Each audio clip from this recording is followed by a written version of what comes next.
Bismillahirrahmanirrahim. Alhamdulillahi Rabbil Alameen. Assalatu wassalamu ala Rasulik.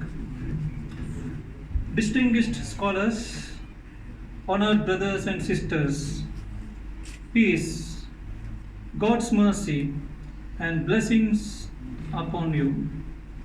Be upon you. Assalamu alaikum wa rahmatullahi wa barakatuh. Thank you very much for the book review and your participations.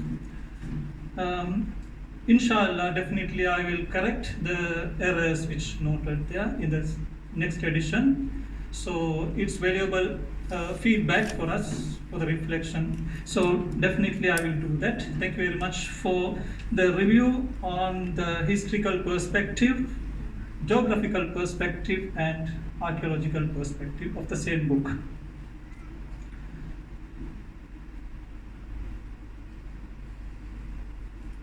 We used to say monocolumn abdu.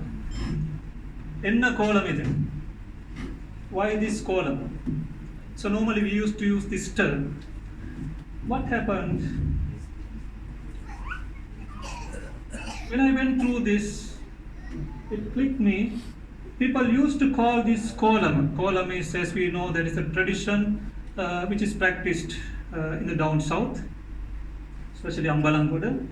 So they used to call different names here, the Arachi Kolama, Marakkala Kolama, Mele Kolama, Mudalali Kolama, Tambi, Police Kolama, and Marakkala. So Marakkala, Tambi, different names are used.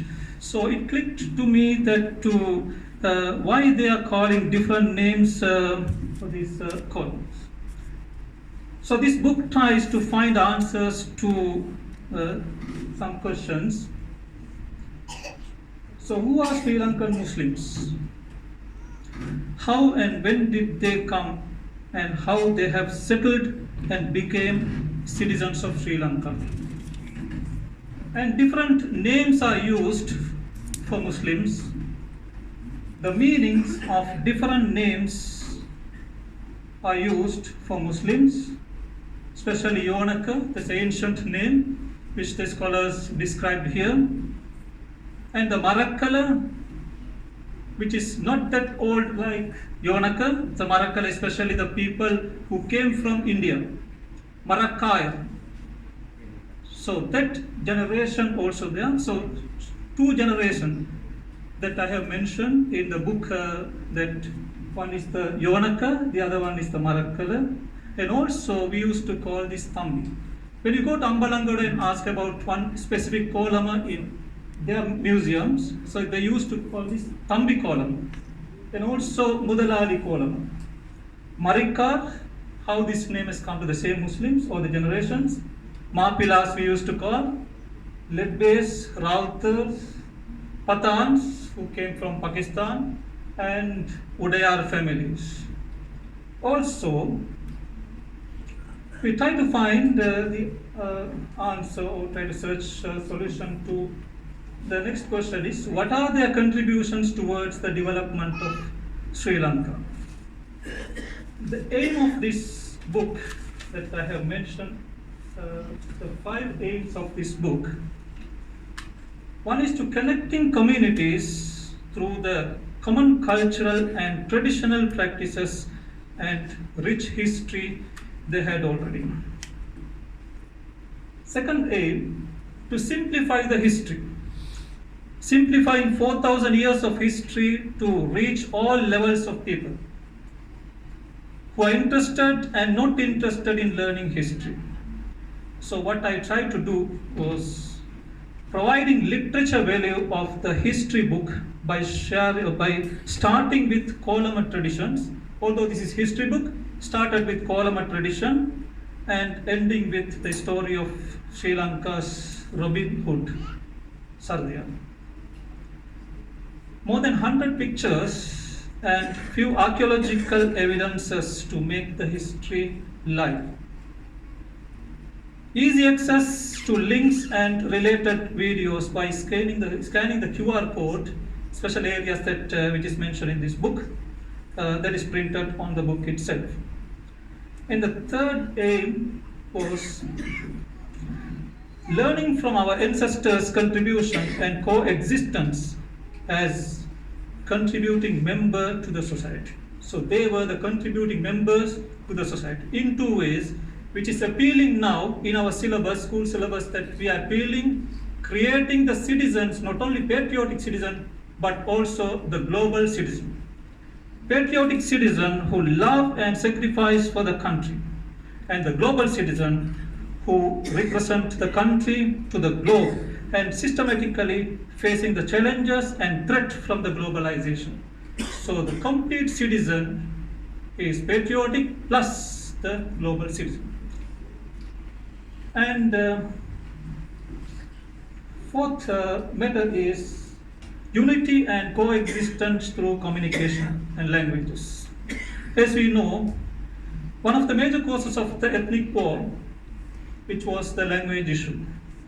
So language is very important thing that play a vital role in connecting societies.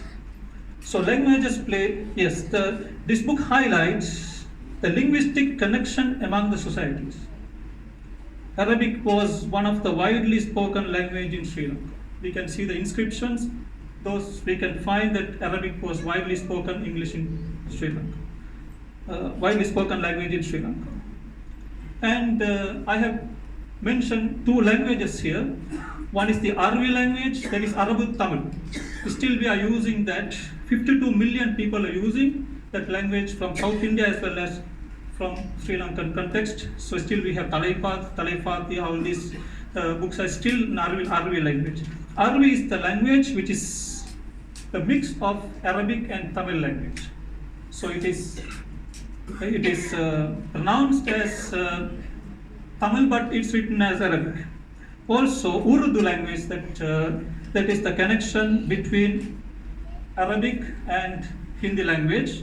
So as mentioned, that Sindh was conquered. At that time, the two cultures merged, the Hindu culture and Islamic culture. So Urdu was the language which is formed and still popular language.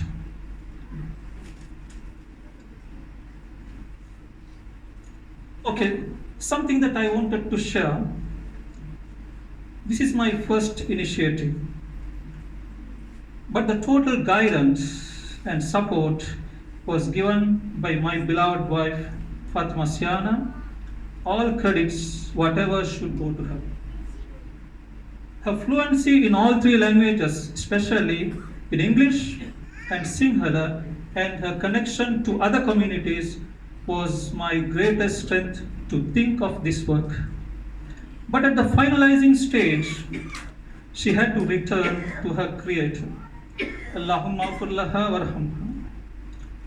It was highly challenging for me to complete my first book initiated in my mother tongue, Tamil, with all three languages without her support. The typing, printing, and few translation errors noted and will correct in the next edition. I always welcome the comments and feedback for the content improvement of this book. This is not a research book, but this may encourage further research on selected areas. Due to cost factor, the book is not printed in color. Inshallah, we'll try to print in color for more visibility of those valuable pictures. I thank AIC management and providing platform for this event and everyone who contributed for the printing, publishing and arranging this event. Jazakumullah khair. Assalamu alaikum.